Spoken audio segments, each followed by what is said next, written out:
Crónicas de Avalon.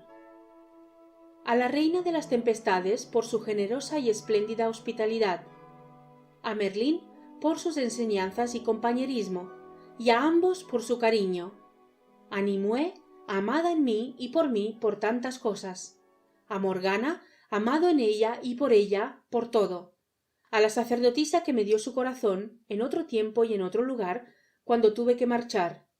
Volverá a mi corazón de la mano de Morgana cuando el nuevo mundo esté a punto de cristalizar.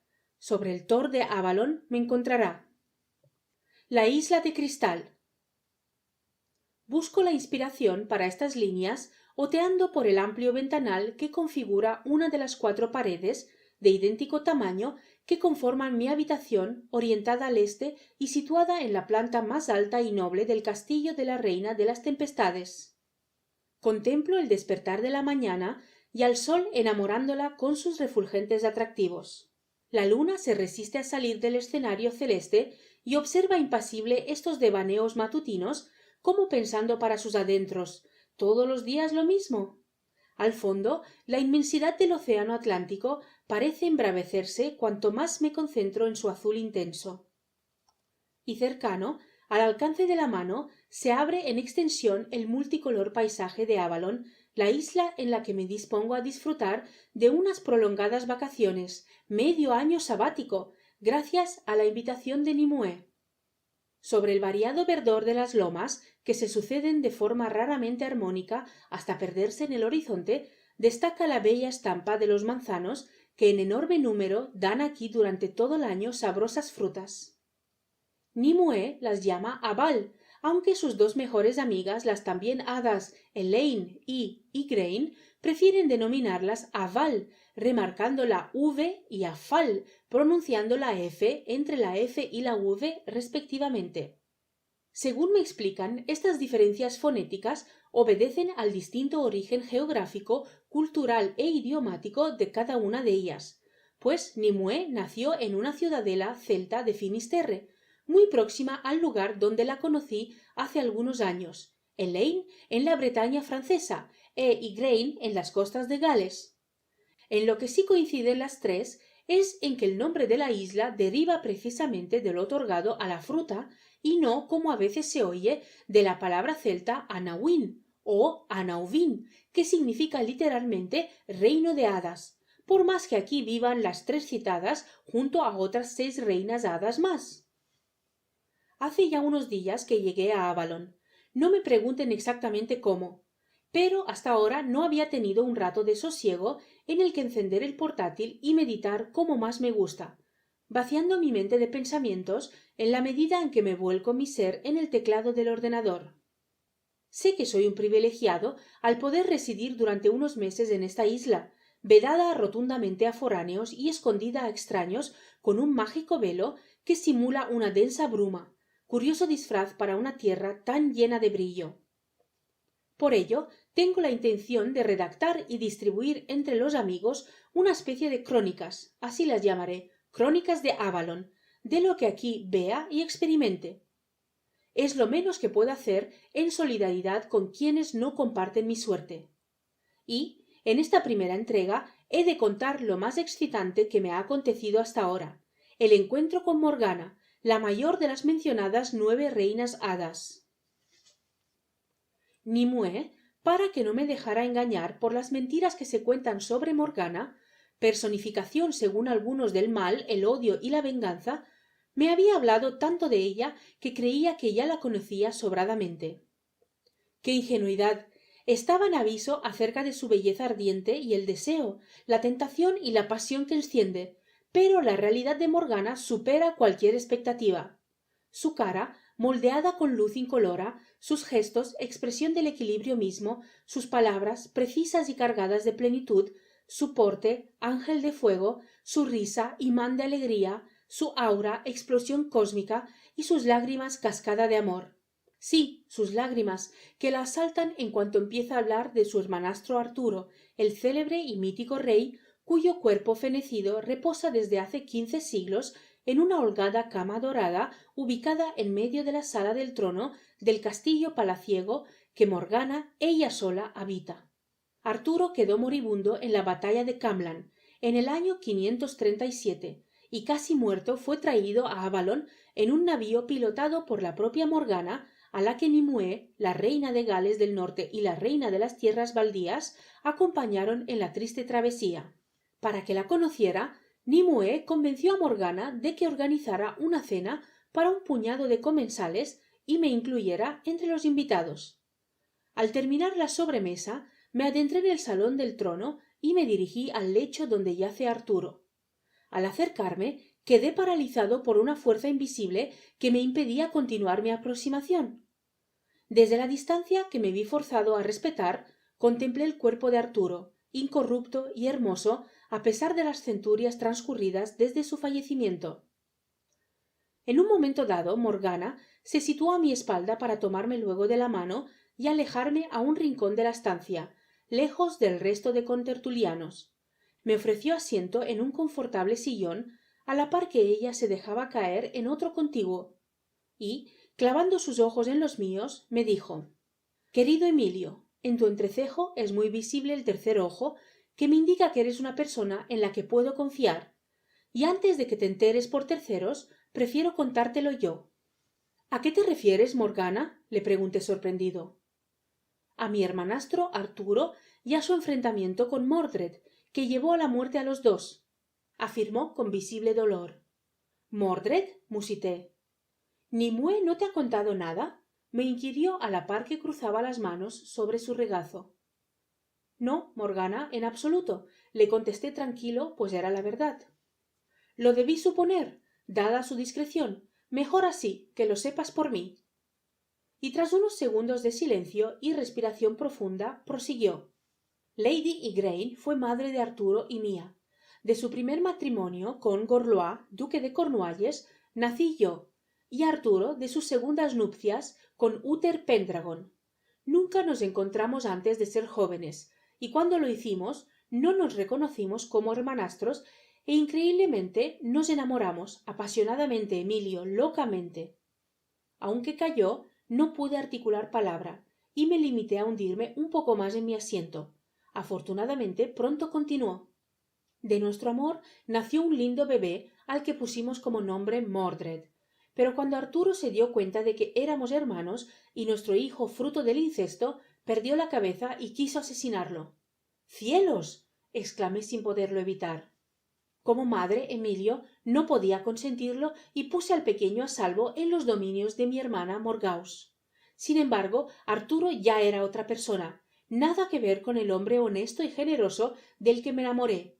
Inmerso en la demencia, mutó en Herodes y promulgó un bando ordenando que todos los niños que hubieran nacido por esa época fueran abandonados en una barca a merced del océano. Muchos inocentes perecieron por tan vil decisión. Aunque, protegido por su tía, Mordred logró sobrevivir, y ya de adulto, Morgause lo envió de retorno a la corte de Arturo para que ejerciera sus derechos reales. «¿Y Arturo? ¿Qué hizo?», pregunté con el corazón dándome brincos ante la sinceridad de Morgana y la confianza que mostraba a pesar de acabarme de conocer. Nunca lo reconoció ni como hijo ni mucho menos como sucesor, y cuando la confrontación entre Arturo y su caballero Lanzarote a causa de los amores de Ginebra debilitó al reino, Mordred aprovechó para proclamarse soberano, lo que provocó la contienda entre sus partidarios y los de Arturo, padre e hijo en guerra abierta. Por fin, en la batalla de Camlan, Arturo mató a Mordred, aunque él también quedó herido de muerte. «Fue entonces cuando lo trajiste a Avalon», apostillé. «Efectivamente, y aquí falleció poco después. Desde entonces he custodiado y cuido de su cuerpo, esperando el día en que su alma asuma el reto de encarnarse en un nacido en Avalon. Esa será la señal de que, en la cadena de vidas que constituye nuestra verdadera existencia, estará ya preparada para afrontar las asignaturas de índole espiritual que dejó pendiente cuando encarnó cual rey. Y yo estaré aquí para ayudarla y a la vez atar los cabos existenciales que igualmente tengo por cerrar». Llegados a este punto de la conversación, Morgana se levantó con lentitud y sin mediar más palabras puso el dedo índice de su mano izquierda sobre mis labios. Me besó el entrecejo y se alejó. De retorno al castillo de la reina de las tempestades, Nimue me acompañó en silencio. Era consciente de que Morgana me había abierto su corazón, e intuía el efecto que ello había causado en el mío. Aquella noche no quería dormir, sino refugiarme en el sueño. Pero me costó. No obstante, me levanté, como acostumbro, al amanecer, y con una idea clara que emanaba pletórica y entusiasta de mi interior. Si había llegado a Avalon con unas ganas inmensas de acumular experiencias y conocimientos, ahora sabía que en la isla me aguardaba algo más trascendente. Exactamente aquello que Nimue me había anunciado al invitarme, pero entonces no entendí. En la isla tendrás la oportunidad de pasar al otro lado del espejo.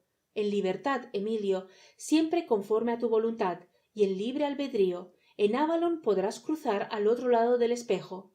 Es por eso que también la llamamos Inis Witrin, es decir, la isla de cristal. Ritmo de vida. Esclarece. El sol empuja la maitinada. Por el ventanal de mi habitación siento su energía y la de la excitación de la naturaleza por la alborada.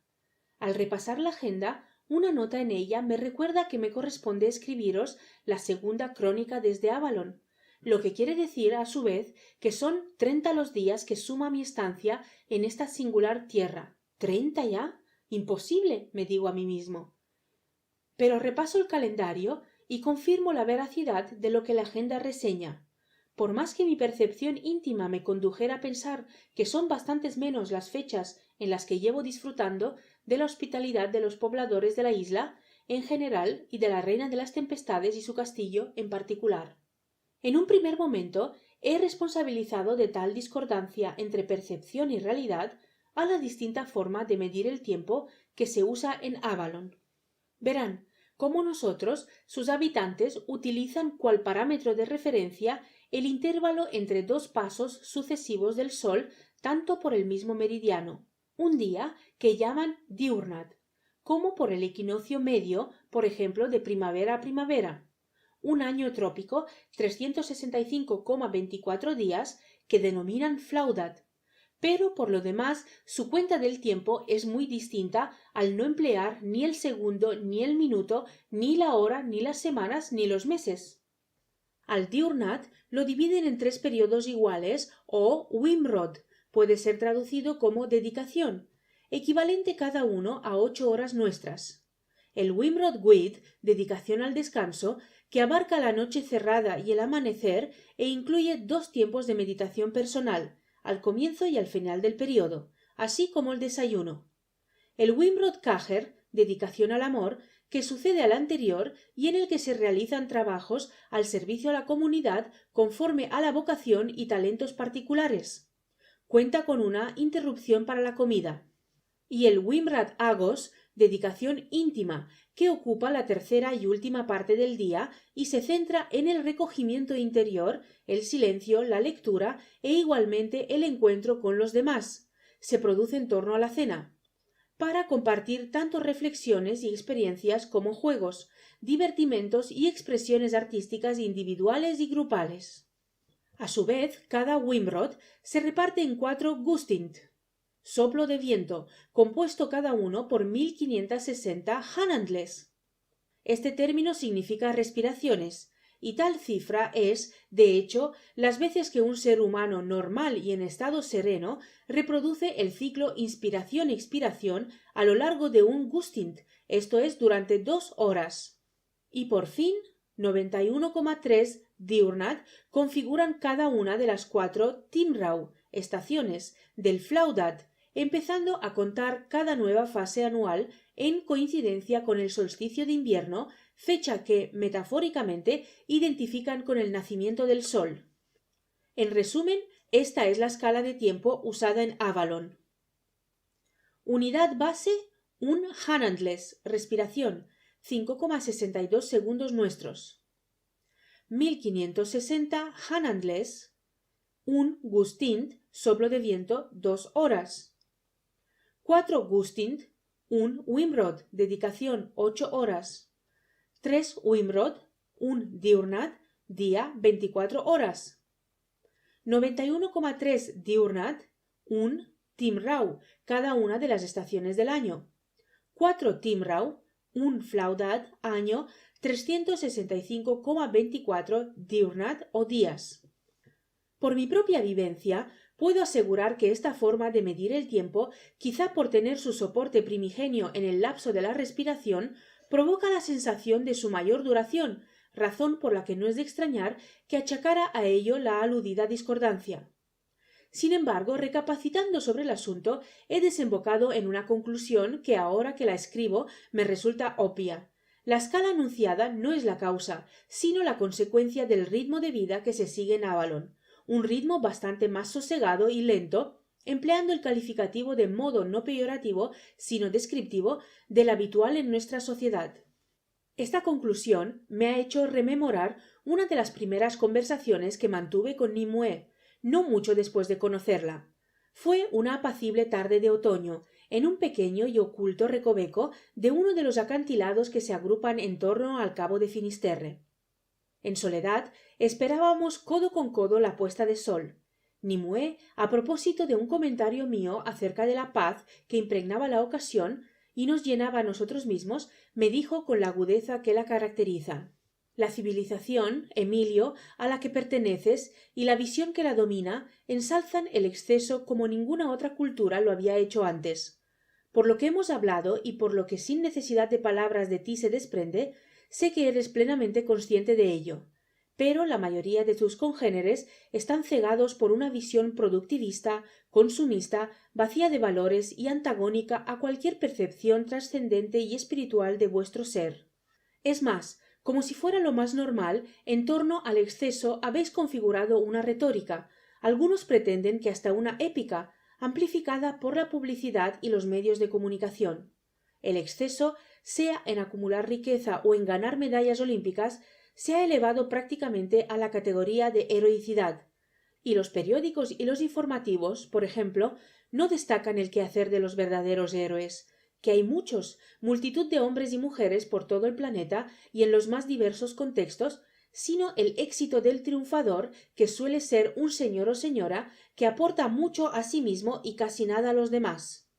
Lejos de sentirme herido por esta crítica a nuestro mundo, me identifiqué absolutamente con ella. Es más, apliqué al caso los años que he dedicado al estudio de la economía.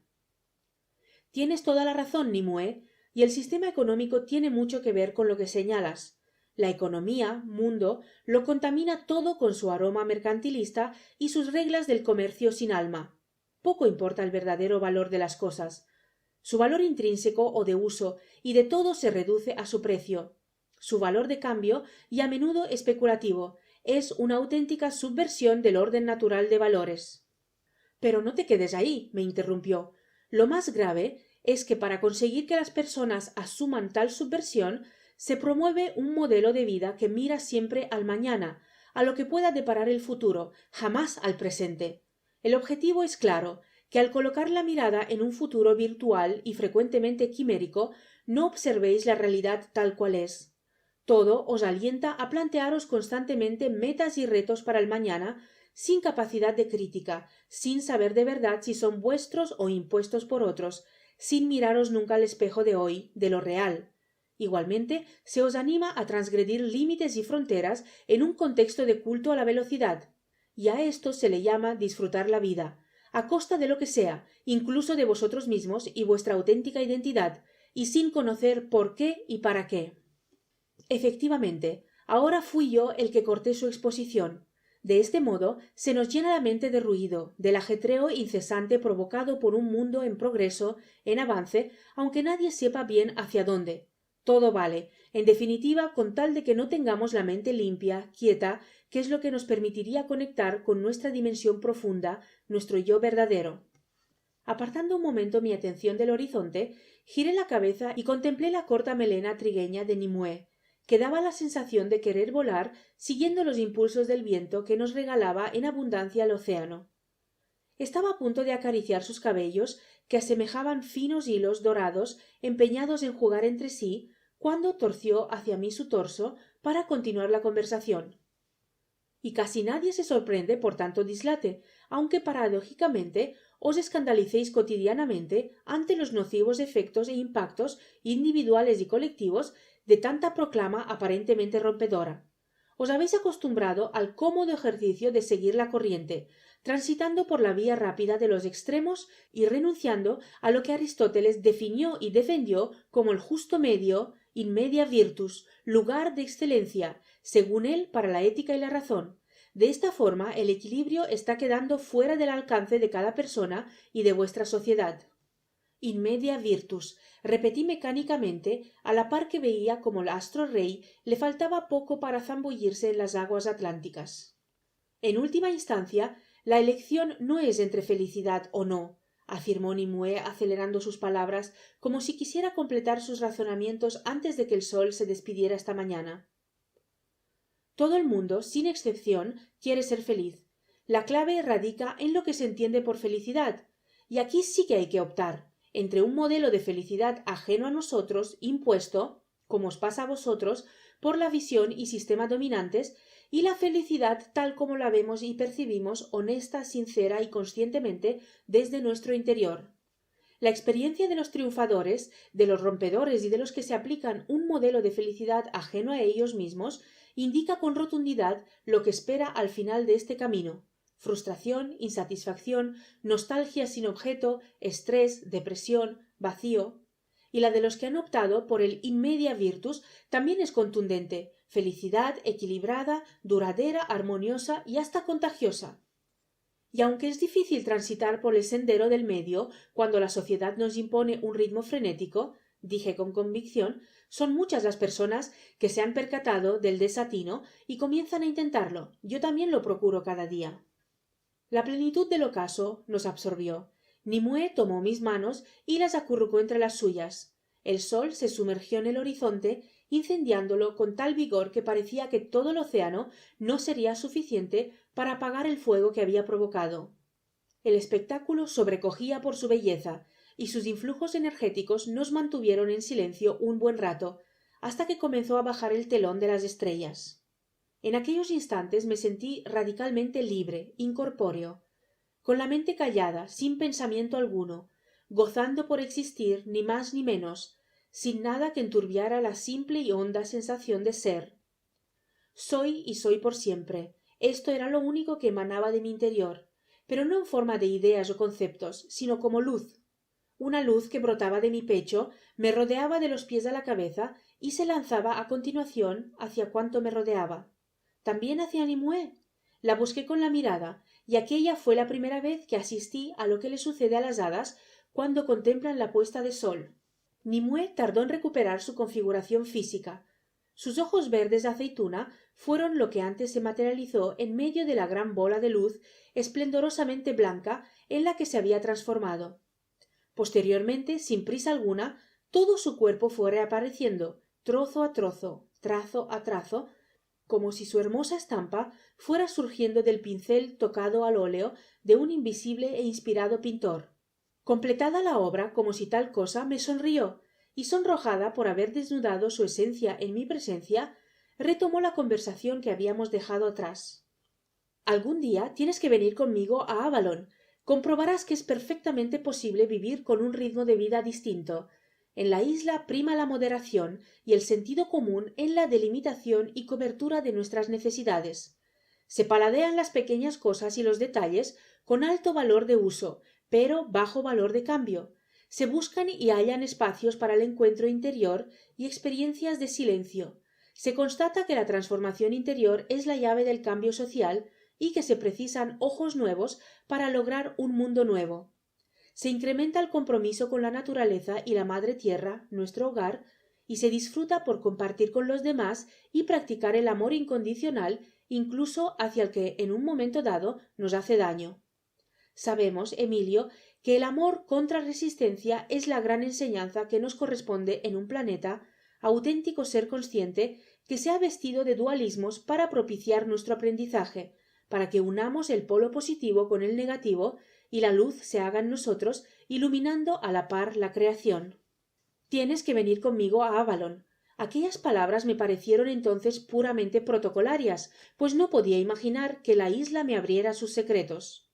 No sabía que un hada no entiende de protocolos ni de cumplimientos, así que ya estoy en Avalon, y he podido comprobar de primera mano que lo revelado por Nimue es una magnífica realidad. Se saborea aquí la espera de las cosas, disfrutando del momento cuando llegan, y se practica un arte casi desconocido ya en nuestra civilización, el arte de no hacer nada, que abre la puerta al silencio, la meditación y el crecimiento interior. Para nosotros no hacer nada es sinónimo de falta de referencias, lo que provoca nerviosismo, pánico al vacío y urgencia por encontrar algo que hacer. En lugar de no pensar, permitiendo que nuestra dimensión interior inspire a la mente, o de concentrarnos en una idea para que madure en nuestra inteligencia, nos hemos convertido en adictos al pensamiento rápido y, por tanto, superficial y fácilmente manipulable por terceros y por influencias externas. En Avalon, sin embargo, la gente se concentra en no hacer nada, y he constatado con ellos que, aunque parezca increíble para nuestra mentalidad, es entonces cuando más cosas se hacen, aunque pertenecen a otra dimensión, la del amor. Ciertamente, no es preciso ser un genio para percatarse de hacer las cosas más despacio significa hacerlas mejor, y ofrece la oportunidad de gozar con la acción de hacerlas, lo que se sitúa estrictamente en el presente y no con los teóricos resultados de la acción que pertenecen al ámbito de lo futurible, de lo que está por venir. Un futuro al que nos lanzamos aceleradamente para ni siquiera ser conscientes de cuándo llegamos a él. Todo mejora, hasta la salud, cuando se prescinde del apresuramiento. La reina de las tempestades me lo resumió muy bien en uno de los desayunos con los que me agasaja. La reina de las tempestades me lo resumió muy bien en uno de los desayunos con los que me agasaja desde mi llegada y compartimos cada mañana. Las palabras rápido y lento representan dos filosofías de vida muy distintas. Rápido equivale a atareado, controlador, agresivo, apresurado, superficial, estresado e impaciente. Es decir, todo aquello en lo que la cantidad prima sobre la calidad. En cambio, lento está asociado a sereno, cuidadoso, receptivo, silencioso, intuitivo, pausado, paciente y reflexivo. Esto es, donde la calidad prevalece sobre la cantidad. Por ello, la filosofía de vida de la lentitud puede resumirse en dos cualidades: equilibrio interior y armonía exterior. Esta es la filosofía y el ritmo de vida que rigen en Avalon. Tal sería mi cara de sorpresa ante tan efusivo elogio de la lentitud, que de inmediato me preguntó: ¿qué te aconsejo hacer para introducirte en el ritmo aquí vigente y tan extraño en tu sociedad? Pues, ante todo, sé coherente. Cuando se trata de ir más despacio, no se pueden tener prisas, por lo que conviene comenzar poco a poco. Por ejemplo, es aconsejable empezar con algunas prácticas de salida del tiempo, es decir, actividades como la meditación, el silencio interior o incluso sentarse en un lugar público o pasear plácidamente observando lo que nos rodea. Igualmente, aplicar la pausa y el sosiego a la hora de comer, de leer, hasta para hacer el amor. Me ruboricé ante este comentario, pues no pude evitar recordar los ejercicios de sexo tántrico en los que Nimue me venía aleccionando con pericia. Seguro que mi cambio de color no pasó desapercibido para la reina de las tempestades, que, por otra parte, debía estar perfectamente al tanto de que Nimue pasaba con frecuencia la noche en mi habitación y, por tanto, en su castillo. No obstante, prosiguió como si tal cosa para finiquitar sus consejos. Si un pequeño acto lento te hace sentir bien, pasa paulatinamente a lo importante, hasta llegar al punto de replantear tu agenda cotidiana de actividades múltiples y veloces. Y no te dejes embaucar por la falsa sensación que transmiten las noticias negativas. No permitas que te arrastren a la oscuridad y la tensión. Si es preciso, elimina de tu vida las fuentes que insisten en divulgar las mismas.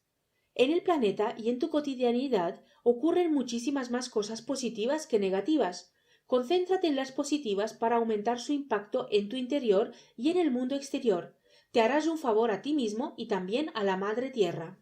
Desde entonces vengo aplicando estas sencillas recetas y me he dejado contagiar por el ritmo pausado que impera en la isla. Y ello me ha permitido experimentar algo aún más trascendente, que tal ritmo conduce directamente a vivir en el presente, en el ahora, comprobando que es el único sitio donde la vida realmente existe. Pero sobre ello os escribiré en otra crónica, sobre todo porque Nimue me ha anunciado que próximamente nos visitará Merlín, todo un maestro, me asegura, en la práctica de la hora. Merlín. Como adelanté en la anterior crónica de Avalon, hace un par de semanas conocí a Merlín, que arribó a la isla para efectuar su anunciada visita. No la pisaba desde hacía tiempo, aunque ahora parece dispuesto a permanecer en ella varios meses. Para mi suerte, se ha hospedado en el mismo castillo, el de la Reina de las Tempestades, que a mí me acoge, aunque su habitación se ubica en otra ala del recinto, en una zona prácticamente soterrada. Varios diurnat antes de que se produjera mi primer encuentro con él, Morgana fue la encargada de ponerme en antecedentes sobre tan singular personaje. Con un clima fresco y melancólicamente nubloso, habíamos quedado al poco de comenzar el Wimrad Agos para dar un paseo por la serpenteante senda que atraviesa la pradera de manzanos más próxima a su residencia. Morgana lucía una especie de delantal con un gran bolsillo en medio en el que ir alojando los frutos y plantas que preveía recolectar aprovechando la caminata. Con Merlín no solo se aprende, sino que además es muy simpático y tremendamente jocoso. Fue lo primero que me dijo, y con gran corazón. Me ayudó a superar la muerte de Arturo y fue idea suya la de alojar el cuerpo incorrupto de mi hermanastro en la sala del trono. Él se encargó de todo, incluida la generación del campo de fuerza que lo protege. Perdona, Morgana, si te molesta mi observación, la interrumpí, pero desde que Nimue me informó de su próxima venida he estado leyendo sobre Merlín en distintos blogs y webs, y son numerosos los que subrayan que tú y él mantenéis una rivalidad rayana en la enemistad. Se rió de forma franca. Quizá, Emilio, tuvimos nuestros roces al principio. No en balde fue Merlín quien advirtió a Arturo de que éramos hermanastros, aconsejándole por ello que pusiera fin a nuestra historia de amor. Pero esto no fue sino el preámbulo de una buena relación personal que ha ido echando raíces con el transcurrir de los siglos. Hoy somos magníficos amigos y siento por él una enorme admiración y un profundo cariño. No me extraña, le comenté sin ocultar mi satisfacción por lo que había oído. Por Internet circulan abundantes bulos y falacias sobre los temas más variados. Tendemos a otorgar veracidad a todo lo que encontramos y leemos en la red, pero normalmente sabemos poco o nada acerca de sus fuentes. La mejor fuente de sabiduría se halla en el interior de uno mismo. En tu sociedad tanto más racionalista cuanto más ignorante se ha olvidado una verdad tan notable y sencilla. La meditación, el silencio y el recogimiento son espléndidas fuentes de conocimiento, las mejores posibles. Y la inspiración y la intuición son plasmaciones más elaboradas, afirmó mientras se detenía y estiraba su brazo derecho para alcanzar una aval especialmente hermosa que pendía en lo más alto de uno de los manzanos. Y con relación a Merlín, te aconsejo que te acerques a él sin prejuicios. Comprobarás fácilmente el elevado rango consciencial y vibratorio de su alma, y él se abrirá a ti generosamente. Lo hace con todo el mundo y no serás una excepción. Así lo haré, Morgana, le aseguré, a la par que también yo cogía una rojiza aval que pedía a gritos ser degustada. No obstante, como mero adelanto de lo que sólo por él debes conocer, me dijo con dulzura, sí es conveniente que sepas que nació en Gales en los últimos años del siglo V, cuando el Imperio romano se caía a trozos, y que Merlín no es su nombre, sino su apelativo. Antiguamente se otorgaba la categoría o título de Merlín a aquellas personas cuyos talentos les hacían destacar en la triple condición de magos, druidas, guías espirituales celtas y bardos, poetas del pueblo y de su historia. Como ya dio prueba de ello en su más tierna infancia, se le tildó cual Merlín desde muy joven, tanto como para que el epíteto sustituyera su verdadero nombre. Entonces, ¿cuál es? Pregunté con curiosidad.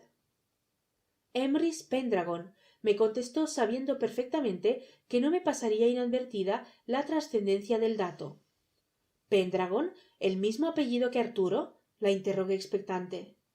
Eso es, Emilio. Merlín es hijo bastardo de Aurelius Ambrosius Pendragon, hermano mayor de Uther, el padre de Arturo. Me respondió saboreando cada palabra. O sea, que Arturo y Merlín fueron primos hermanos. La deducción era obvia, pero deseaba que Morgana me la confirmara.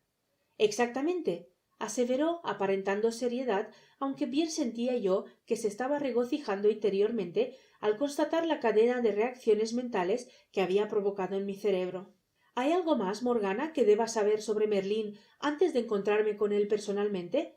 Le pregunté, quizás algo molesto por la citada sensación, pero también agradecido por la información.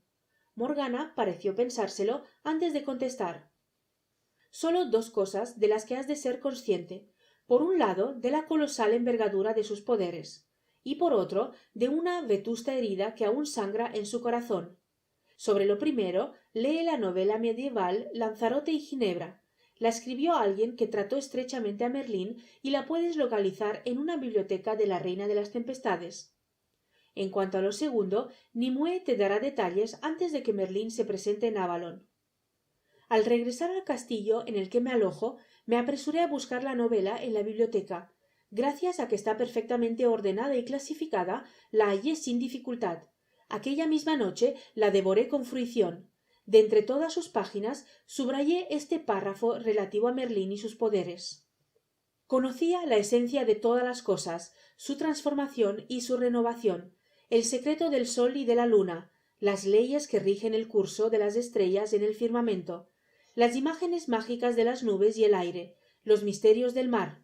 Conocía los demonios que envían sueños bajo la luna, comprendía el grito áspero de la corneja, el volar cantarín de los cisnes, la resurrección del fénix. Podía interpretar el vuelo de los cuervos, el rumbo de los peces y las ideas ciegas de los hombres, y predecía todas las cosas que sucedían después. Probablemente por el influjo de la novela casi desapareció de mi memoria la referencia de Morgana a la antigua herida que todavía fluye en el corazón de Merlín.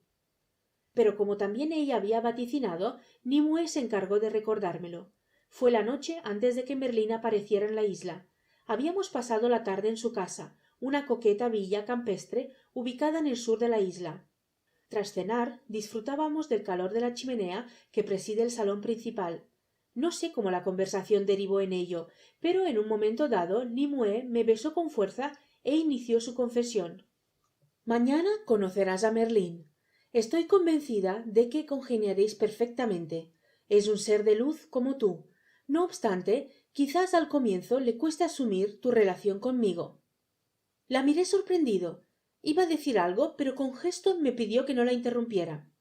Cuando Merlín peinaba ya canas y las arrugas de su cara expresaban su ancianidad, conoció a una joven de la que se enamoró locamente. Hacía tiempo que pensaba que tal sentimiento era para él algo pasado y hasta superado, pero el amor de pasión lo desbordó. Era la hija del rey de Northumberland, y Merlín perdió la cabeza por ella, y no dudó en alardear de sus saberes para que la admiración condujera a la chica a sus brazos. Así comenzó a enseñarle todo tipo de encantamientos poderosos. Incluso le edificó un palacio en el fondo de una laguna y le dio el nombre de Dama del Lago. La Dama del Lago, musité para mis adentros, rememorando que había leído algo al respecto. Vivieron juntos varios años, pero la evolución espiritual de la joven y los poderes que aprendió de Merlín la transformaron en hada, y, como tal, quiso gozar de independencia, rompiendo con él. Merlín cayó en una honda depresión y se retiró al bosque de Brocelianda, en Bretaña. Allí permaneció 3 lustros en absoluta soledad hasta que decidió volver al mundo, sabiendo que no se había recuperado de aquel mal de amor y que quizás nunca lo lograría. Es una historia triste, Nimue, afirmé conmovido. Pero, ¿qué tiene que ver esto con nosotros? Nimue tomó mis mejillas entre sus manos y vertió sus ojos aceitunas en los míos. Esa mujer de la que Merlín se enamoró vehemente y de la que aún sigue prendado, soy yo. Estas últimas palabras aún martillaban en mi cabeza cuando a la mañana siguiente me presentaron a Merlín. Físicamente era tal como me lo había imaginado. De hecho, su imagen es muy similar a la que han divulgado de él tantas novelas y películas. Pero sí me sorprendió que de inmediato centrara su atención en mí, hasta el punto de que, tras los saludos colectivos de rigor, me pasó su brazo derecho por encima de los hombros y me apartó del grupo de personas que nos habíamos congregado para darle la bienvenida. Morgana, la reina de las tempestades, y Nimue me han hablado mucho y bien de ti, Emilio, cosa en ellas nada frecuente tratándose, como es tu caso, de un mortal, dijo con parsimonia. Me gustaría que fuésemos amigos. Sé que ya estás al tanto de mis sentimientos hacia Nimue, pero los mismos, lejos de llevarme a confrontar contigo, me inclinan a brindarte mi amistad. Aunque me pese, mi historia de amor con Nimue finalizó hace largo tiempo y lo hizo para siempre. Soy plenamente consciente de ello y como la conozco no dudo que debe ser una persona muy especial para que se haya enamorado de ti. Creo que notó que mis ojos se humedecían ligeramente por la emoción que sus palabras generaron en mi interior. Para mí sería un honor contarme entre tus amigos, fue lo único que pude responderle. Pues manos a la obra, apostilló acelerando su ritmo expresivo. Si te apetece, como creo que nos alojamos en el mismo castillo, quedamos antes de la cena para comenzar a charlar. Y así fue. Nos encontramos en la biblioteca. No tenía ni idea de cómo enfocar la conversación, pero sí sabía que quería tener a Merlín como maestro durante el tiempo que coincidiéramos en la isla. Opté por permitir que las cosas fluyeran, y lo hicieron con rapidez. Sentados en sillones contiguos al fondo de la sala, el coloquio pronto entró en unos derroteros en los que Merlín se movía con soltura. No debes creer, Emilio, que en el intercambio de reflexiones que estamos iniciando y que continuaremos durante los diurnal, espero que sean muchos, que compartamos en Avalon, yo soy el que da y tú el que recibes. Normalmente quien más recibe es el que teóricamente da y viceversa. Es una ley cosmogónica que marca incluso la interacción entre el creador y la creación.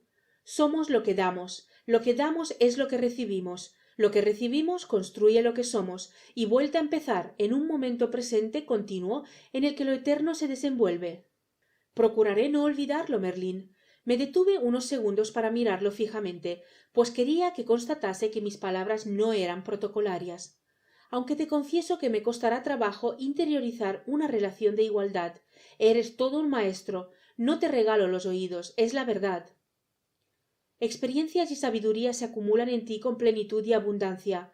Por superar hasta has vencido a la muerte y tu vida transita por siglos. Sí, ja, ja, ja. Se regocijó con estridencia mientras daba pequeños golpes con sus manos en mis rodillas. La inmortalidad llama mucho la atención a los mortales hasta que comprendéis que en realidad también sois inmortales. La única diferencia es que mi alma, en su evolución conciencial y vibratoria, no cambia de cuerpo físico y la de cada uno de vosotros sí. Pero somos idénticos en todo lo demás, en lo auténticamente importante, en la hermosa Trinidad que en cada uno de nosotros se hace unidad en armonía, cuerpo, alma y espíritu, y éste nos unifica a todos, pues nuestro ser profundo es realmente el mismo, el único, el ser uno. Torpemente he escrito al respecto en un libro titulado Buscadores, me atreví a apuntarle. Lo sé, Emilio. Morgana me lo envió cuando le mostré mi sorpresa porque hubiera abierto las puertas de Avalon a un extraño. Su semblante se hizo más serio. Te reconozco que el aval hacia tu persona por parte de Nimue no me pareció motivo suficiente. Expuesto sin ningún tipo de resentimiento, es parte interesada y su opinión es, por tanto, objetivamente subjetiva, ¿me entiendes? Pero a través de la lectura de tu texto pude observar tu interior. Me gustó lo que vi y comprendí a Morgana. Por eso te hablo en estos términos tan precisos y rotundos. Te lo agradezco, le dije con sinceridad. Nada hay que agradecer. Su expresión se tornó de nuevo muy jovial. Además, me apetece mucho hablar con un mortal. Es aburrido andar siempre entre tanta hada y tanto duende. La carcajada volvió a ser estrondosa. Y confesión por confesión, tu mundo me atrae cada vez más, porque cada vez lo entiendo menos. Pues me temo que en eso no podré ser de mucha ayuda. Le apostillé sin poder aguantar la risa, en la que de inmediato estallamos los dos. Tras unos pocos jánadles, Merlín retomó la conversación.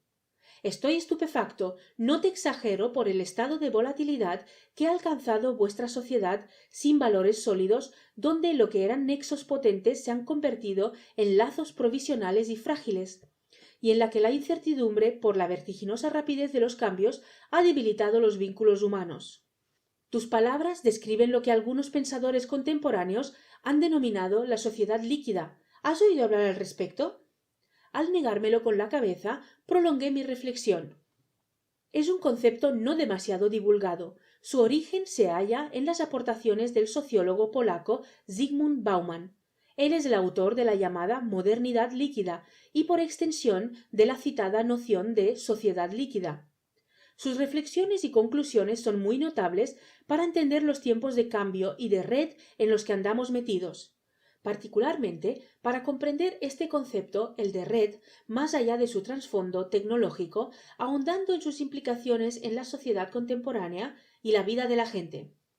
¿Podrías darme más detalles?, me preguntó francamente interesado. Mira, Merlín, en el presente la sociedad se ve y se trata como una red en vez de como una estructura. La sociedad se percibe como una matriz de conexiones y desconexiones aleatorias y de un número esencialmente infinito de permutaciones posibles. Los vínculos humanos son cada vez más frágiles y se aceptan como provisionales. La exposición de los individuos a los caprichos del mercado laboral y de bienes premia las actitudes competitivas al tiempo que degrada la colaboración y el trabajo en equipo al rango de estratagemas temporales que deben abandonarse o eliminarse una vez que se hayan agotado sus beneficios. De ahí el colapso del pensamiento, de la planificación y de la acción a largo plazo, junto a la desaparición o debilitamiento de aquellas estructuras sociales que deberían pensar en esos términos, puntualizó. Efectivamente, continué, la historia política y las vidas individuales se reducen a una serie de proyectos de corto alcance y de episodios que no se combinan de manera compatible con conceptos como desarrollo o maduración. Una vida tan fragmentada estimula orientaciones laterales antes que verticales. Los éxitos pretéritos no suponen mayor probabilidad de futuras victorias y mucho menos las garantizan. Para el éxito futuro lo más importante puede ser olvidar. ¡Espectacular!, refunfuñó. Ahora la responsabilidad recae en los individuos, de quienes se espera que sean electores libres y que soporten las consecuencias de sus elecciones, pese a que los riesgos implícitos en cada elección pueden ser causados por fuerzas que trascienden la comprensión y la capacidad individual para actuar. La virtud más útil no es la conformidad a las normas, sino la flexibilidad, la presteza para cambiar de tácticas y estilos en un santiamén, para abandonar compromisos y lealtades sin arrepentimiento y para ir en pos de las oportunidades según la disponibilidad del momento, en vez de seguir las propias preferencias consolidadas. Es decir, que estáis en pleno proceso de separación, de divorcio entre el poder y la política. Se detuvo un momento. Y esta pareja había sustentado hasta ahora lo que llamáis el Estado moderno. Exacto, exclamé entusiasmado por la fluidez del coloquio. Hasta ahora el progreso era una promesa de felicidad universal y duradera, la manifestación extrema del optimismo radical, pero ahora representa la amenaza de un cambio implacable e inexorable que, lejos de augurar paz y descanso, presagia una crisis y una tensión continuas que imposibilitan el menor momento de respiro. El progreso se ha convertido en algo así como un persistente juego en las sillas en el que un segundo de distracción puede comportar una derrota inapelable. En lugar de grandes expectativas y dulces sueños, el progreso evoca un insomnio lleno de pesadillas en las que uno sueña que se queda rezagado, pierde el tren o se cae por la ventanilla de un vehículo que va a toda velocidad y que no deja de acelerar. ¡Tremendo!, espetó mientras volcaba la espalda en el respaldo de su asiento. Las consecuencias lógicas de todo ello son el cortoplacismo, la evanescencia, la falta de compromiso, la carencia de estructuración real, el exceso y la ausencia de medida, el ritmo alocado y el culto a la velocidad. «Venga, señores, que la cena se enfría. Ya está bien de cháchara», nos interrumpió la voz de la reina de las tempestades. Observé a Merlín atento a lo que hiciera. «Pues venga, vamos», fue su reacción. «Una plática tan grata me han abierto el apetito. En cuanto tengamos ocasión charlaremos, Emilio, de la significación que en todo lo que hemos comentado ostenta la incapacidad de tus congéneres para vivir el presente». «Trato hecho», le contesté complacido. «Seguro que en futuras crónicas de Avalon podré ofreceros noticias al respecto».